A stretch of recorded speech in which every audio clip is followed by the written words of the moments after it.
security guard, I'm doing this over again. Something was going on where everything was all glitching out on this side. I feel like YouTube is fucking with me, but I'm not going to get upset. I'm not going to get upset. We're going to roll with it. We're going to make it do what it do. So tonight we're going to go over some security guard news stories. I will wait for a couple of people to come into the room, see if we're going to have any people that join, and then I will get into that. While we're doing the waiting, I put up a post in my community tab probably about 2-3 weeks ago where I asked, where are you on the scale of competence, right? For those who don't know, there are 4 levels of competence. You have unconscious incompetence, which means that you do not know what you don't know. Then you elevate yourself to conscious incompetence, which means that you're now aware of the things that you don't know. The next level from that is level 3, and that is conscious competence, where you can do something, but you really have to focus and think about it. Nirvana, that 4th level, is unconscious competence. You can do it without even thinking about it, right? We are unconsciously competent when you walk into a room, you open the door, you turn on the light switch, and you're on your phone. You're not looking at anything. You know exactly where it's at, right? You're on your phone, you're talking to your wife, you're snapping at your kid, and at the same time, you're tying your shoelaces. That's called unconscious competence. That's the level of proficiency that you want to be in any area of life, right? So for me, I said in terms of firearms, I am consciously competent. I have gotten much better over the past 4 years in my handling of firearms, my knowledge of firearms, my understanding of the principles of firearms. I'm at a point now where I'm a licensed firearm instructor. I have a pretty good grasp on handling firearms, small caliber pistols, things like that. The issue is that I'm only as good as I am focused. I can still make mistakes. There's a lot of things that I don't know. There's a lot of things where if you put me into a situation where I'm not standing directly in front of a target, where I can think about where I'm going to place my shots, where I understand the time count, anything outside of that, if it's run and shoot, if it's drawing on a certain count and shooting at distance, there's all kinds of little variables that you can throw in there that if I'm not totally dialed in, I won't be successful. So the point in bringing this up is I had asked that question to the group. I wanted to know where you guys were on the competence scale in terms of leading people, in terms of being able to de-escalate situations. Where are you with your defensive tactics? Where are you with your firearms? And a lot of people, they listed a lot of different things. Most people said that they were consciously competent in certain areas. Some people were unconsciously incompetent in certain areas. No one said that they were unconsciously competent. And the reason why I bring this up today is that yesterday, well, actually, let's go back. This entire week, I went to jiu-jitsu practice on Tuesday morning, and it was a pretty good workout. Then I went back Tuesday night. Now, the lead professor for Team Quest is Matt Linlin. Matt Linlin is an early 2000s Olympian. He is one of the early UFC fighters from that like early 2000s time frame. And he was coaching the class. Now, Matt had been on vacation for like 2 weeks. So when he came in, he was fired up and ready to go. He put us through the official team warm-up of what you would do when you get to a competition. And this thing was probably the most intense workout that I've had in probably 10 years. I thought I was going to die. And that was before we had to roll 2 times in a row and then do the same thing as a cool down. This was crazy. It was so intense. It was so intense, right? So I leave the workout and I get into my truck and I'm just kind of sitting there. If you've ever had one of those workouts where you feel like if you move, you're going to vomit. So I'm in my truck and I've got my doors open and my windows down and I'm just kind of like, just trying to get the cool air on my body. And I sat there for about 10 minutes. At the end of those 10 minutes, I went to turn the truck on and the lights come on and my knee is like this big. And I'm like, oh, fuck. I don't remember pulling anything. I didn't hear anything tear or rip. There was nothing that happened that I was aware of. And I think it was just the intensity and the pounding and all the other stuff, right? So Wednesday, I have to go to work and I get to work and I can barely walk all day. I'm taking naproxen and a leave all day. Thursday rolls around and I wanted to go to work out so bad. So I go in Thursday morning and I tell Coach Linlin, excuse me, I'm like, my knee is really banged up. I'm just going to sit and watch. He's like, not a problem. So I watch the class. I go back that night at 7 o'clock for one of the fundamentals class. I try to get on the mat. I can't. My leg is just not working. So I end up working with this brown belt. He's like teaching me some chokes and things like that. And then everybody starts coming in for the late night roll. And this is like one of the classes that I've been looking forward to for the past 6 weeks. I really wanted to get in there and try myself out with all these other guys. So as they're coming in, you know, the adrenaline kicks in. I'm like, fuck it, I want to do this, right?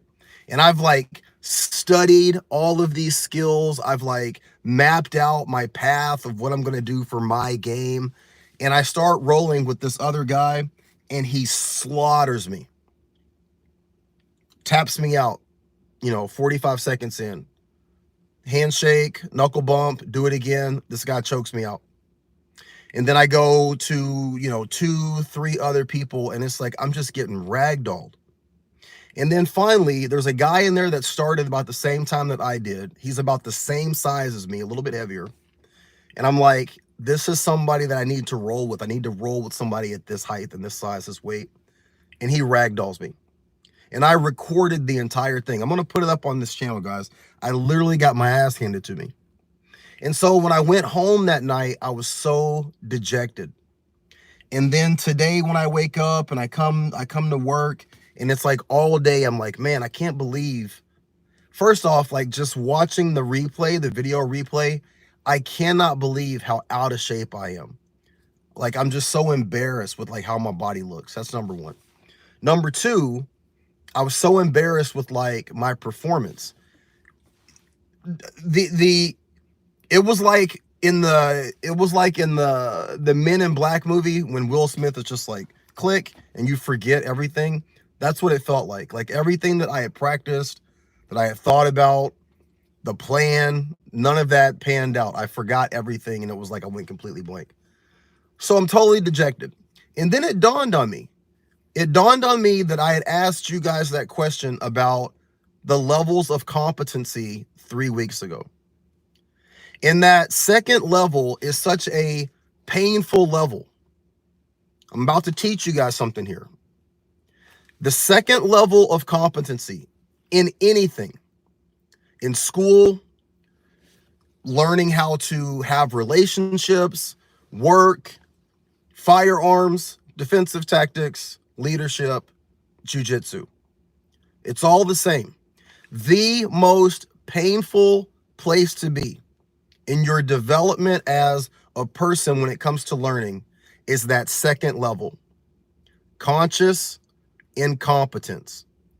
The absolute second that you realize how bad you are, that is like the breaking point for most people. And I listened to 3 or 4 podcasts today where they talked about that, where most people, when they're going through the bottleneck of that second level of elevation, that's where they quit. Most people, once they are aware of how bad they are at something, once they're aware of how much time, effort, and energy it's going to take to get to that consciously competent level, that third level of the paradigm, most people say, you know what, fuck that, I'm not doing it. Because you don't have to do jujitsu. You don't have to learn firearms. You don't have to work in security. You don't have to be a leader. You don't have to do any of this shit. So if you do it, you're making the choice to do it. And if you're making the choice to do it and you get to that second paradigm of consciously incompetent, that is allowing yourself to understand how bad you are at something. And most people do not want to do that. But what I realized today is that everything that has gotten me to this point in the 6 weeks that I've been doing jiu-jitsu, what have I learned? Well, let me tell you guys. In order to reach this second paradigm, I had to stop drinking. I had to recognize that I was an alcoholic. I had to give up liquor. Then I had to get to a point where I was able to give up beer. So I've gone without liquor since June. I've gone without beer since late July. I recognized that I was vastly out of shape.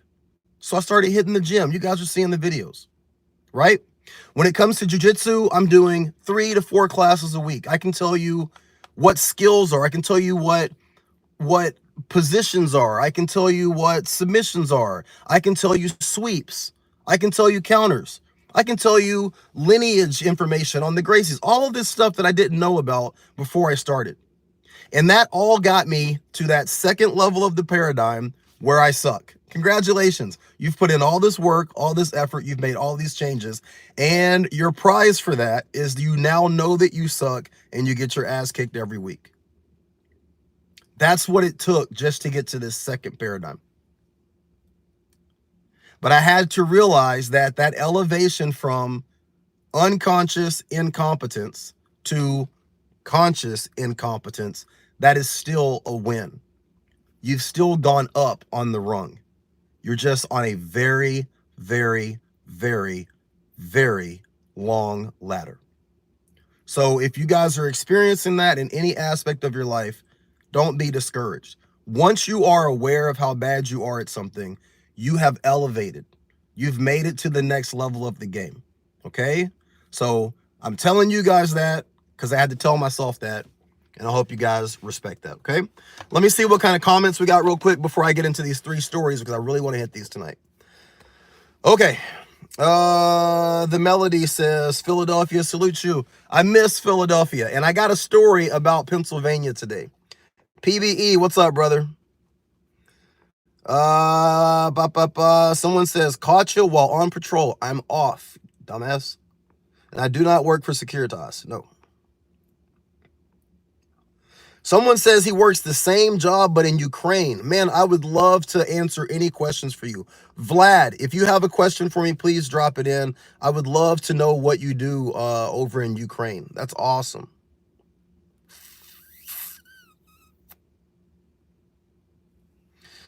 Mr. Fusion, hello, sir. Let me answer your question. How do you manage to stay positive when working with a bunch of negative people who don't even back you up? What a timely question.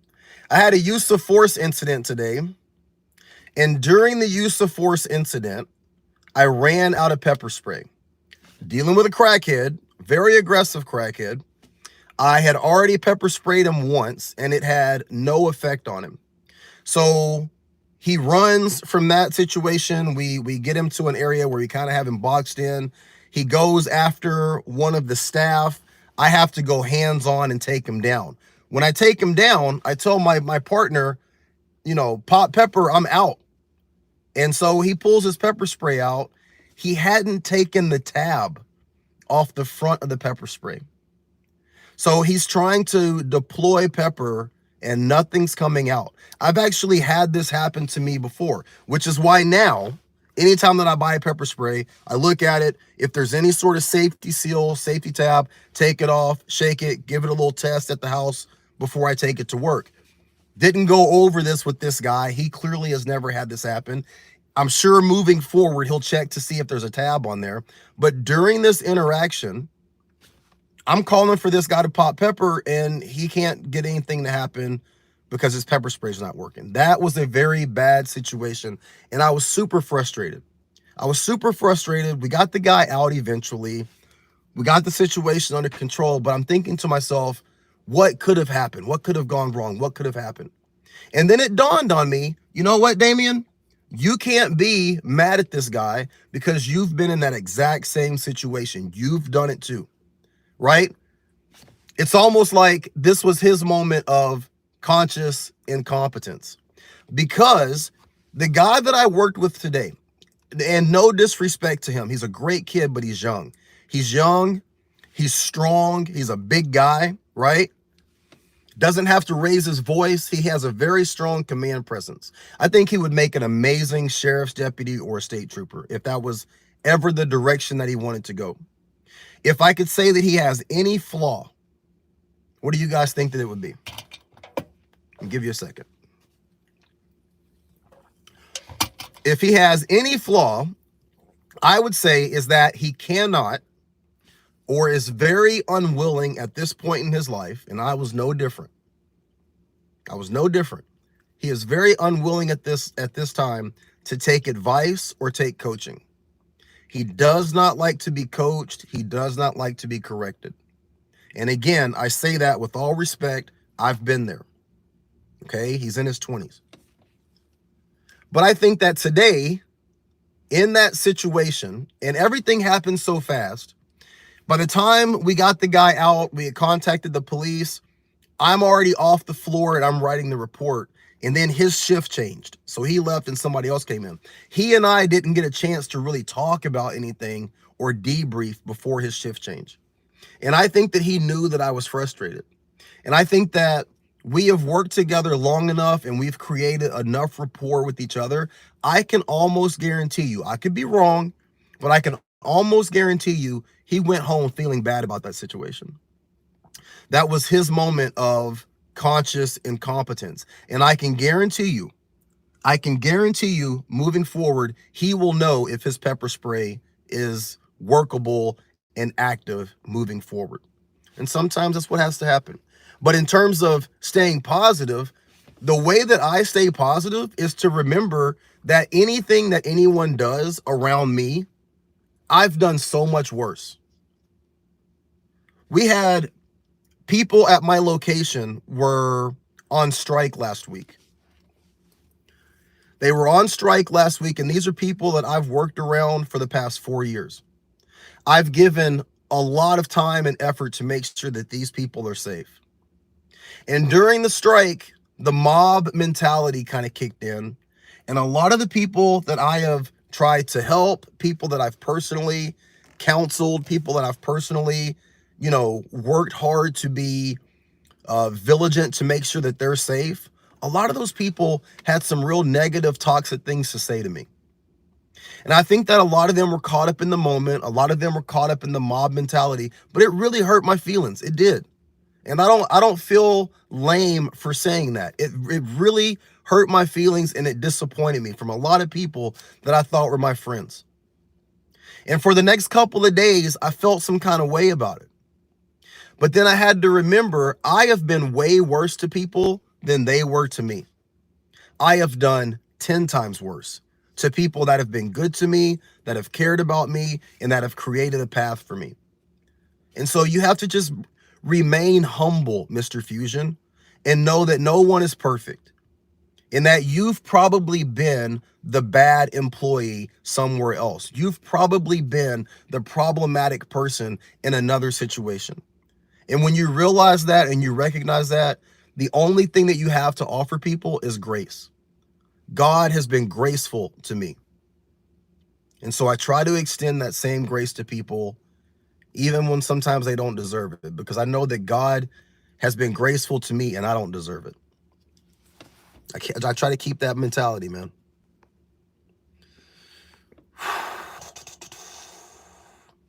Mr. Fusion says, quick question. You say you're out of shape all the time, but how many push-ups can you do? I could probably do,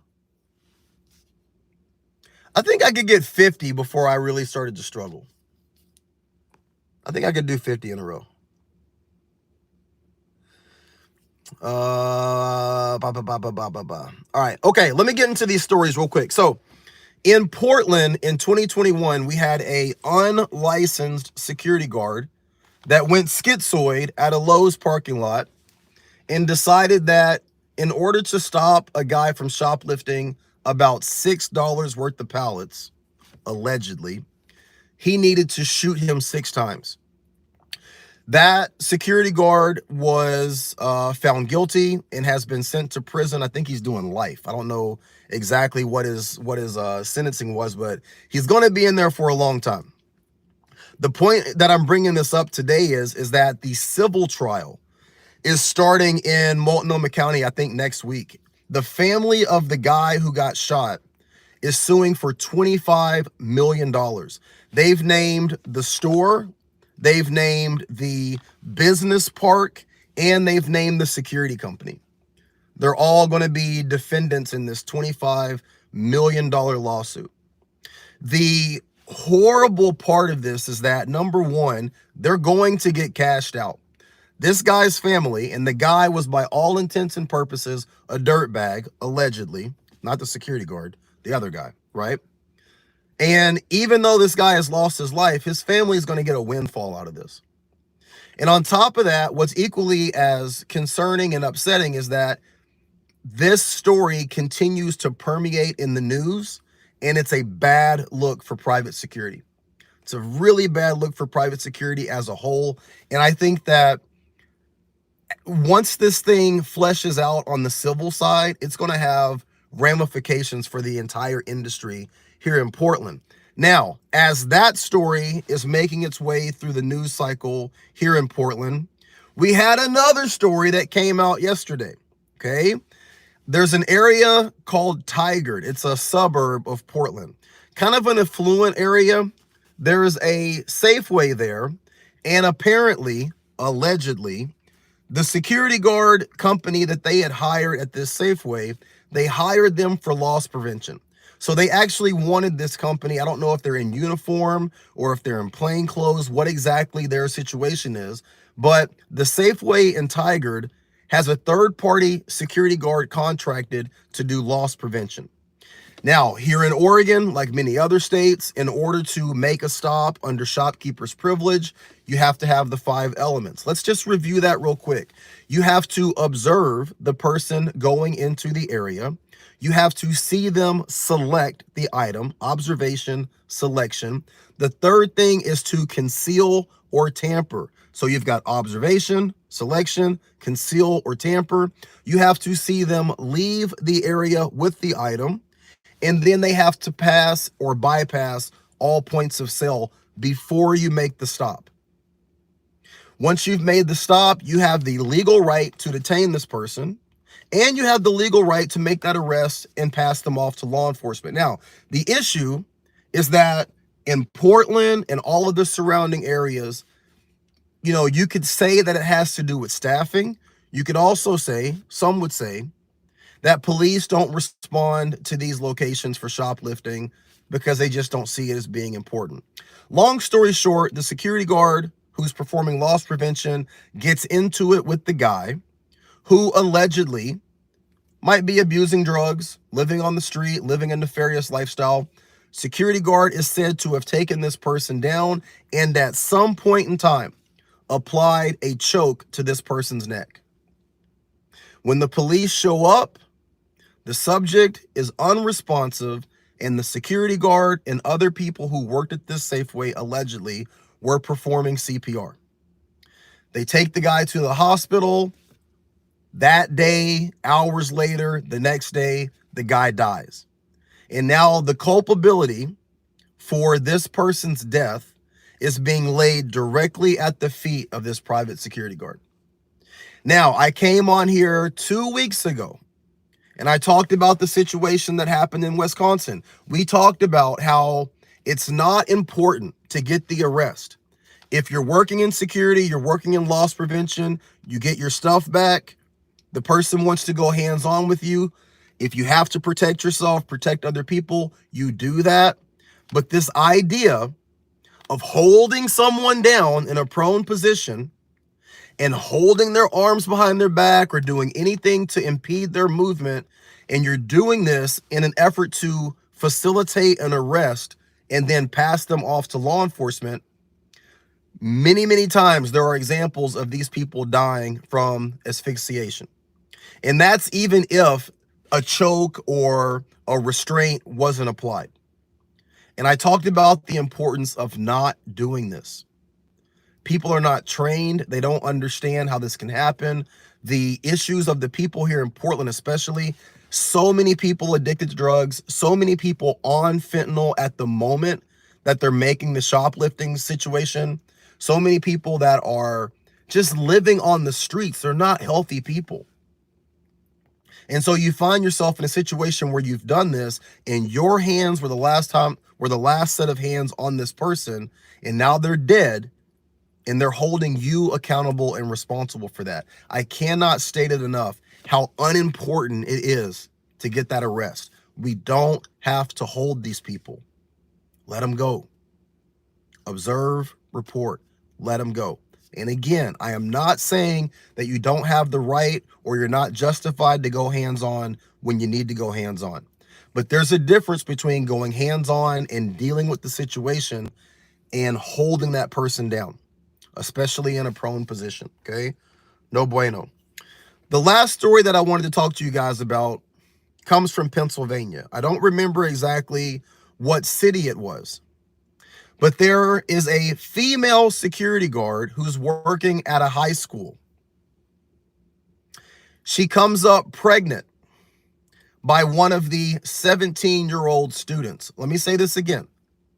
There is a female security guard working at a high school in Pennsylvania. She becomes pregnant by one of the 17-year-old students.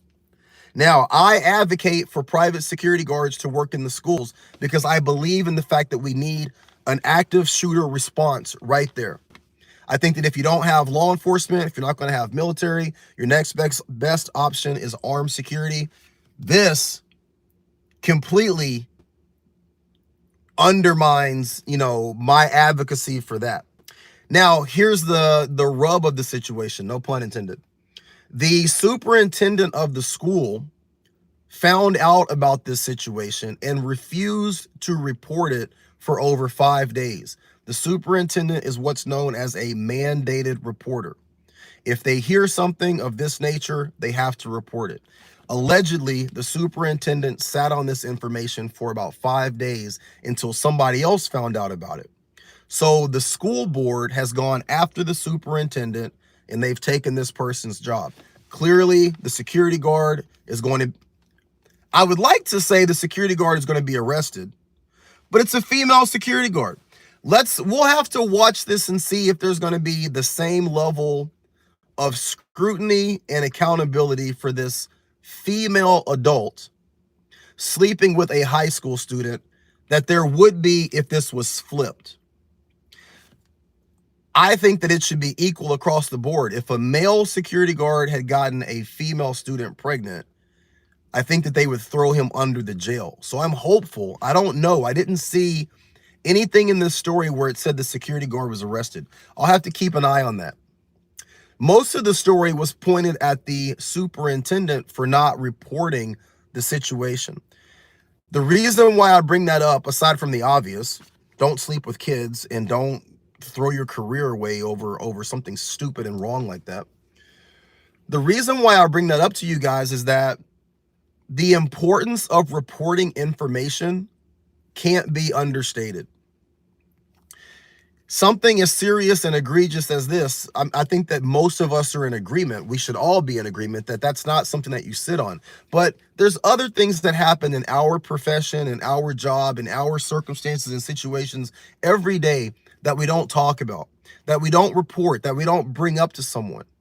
I think that it's very important for us to recognize that if we see something or we are privy to some information or anything that happens on our post, on our site, that could potentially come back and bite us or bite our company, we need to be reporting that to our supervisors. I know people don't want to be snitches. I know that people don't want to cause problems, ruffle any feathers, make waves. But what you don't want to have happen, and I don't have any specific situations to even go along with this, in a security capacity outside of the school, which is what I'm talking about right now.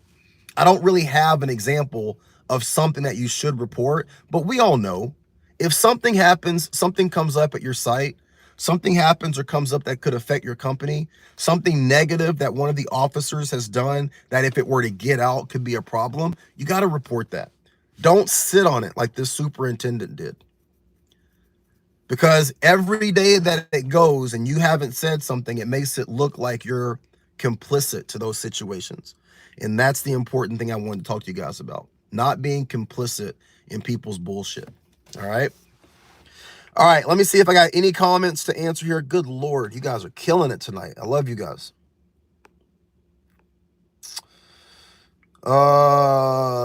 What time is it there? It's 11.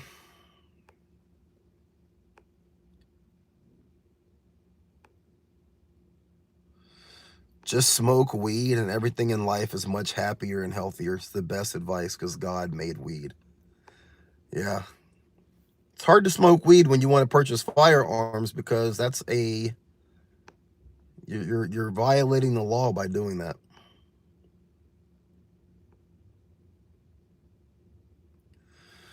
Ba, ba, ba. Gene Shill says, how long have you been impersonating a cop? I don't impersonate a cop. My channel is literally called the Security Guard channel.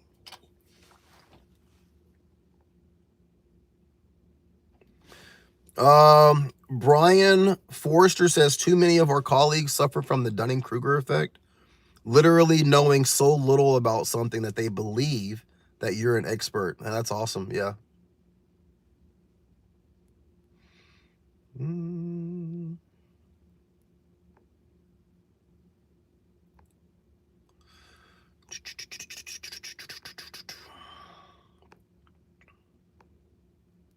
Mr. Fusion says, we had a guard that got attacked and was being choked out, and their partner, all they did was talk on the radio and stood back. Oh my God. And yet some people even tried to defend the actions of his partner. That's horrible. Yeah, you got to be careful. Mr. Fusion, what do you think about having special police officers? I think that they're good. I think that they serve purposes in certain jurisdictions.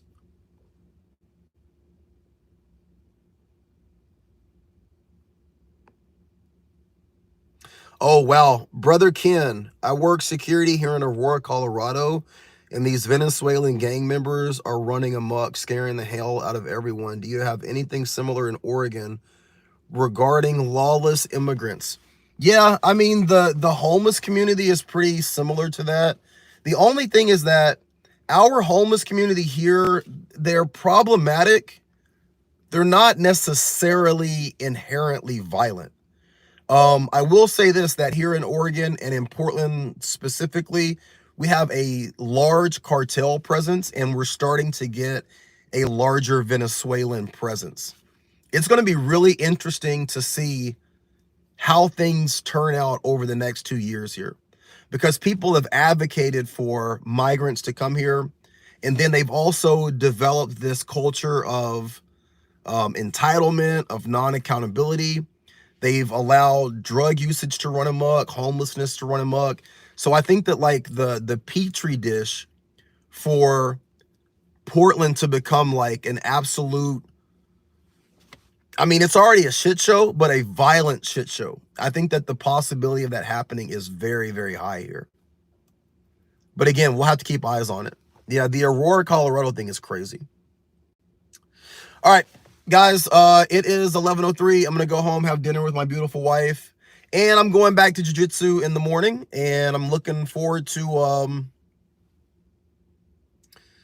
hang on a second. Vlad says, how many emergencies do you have per shift, and how many of them are real combat?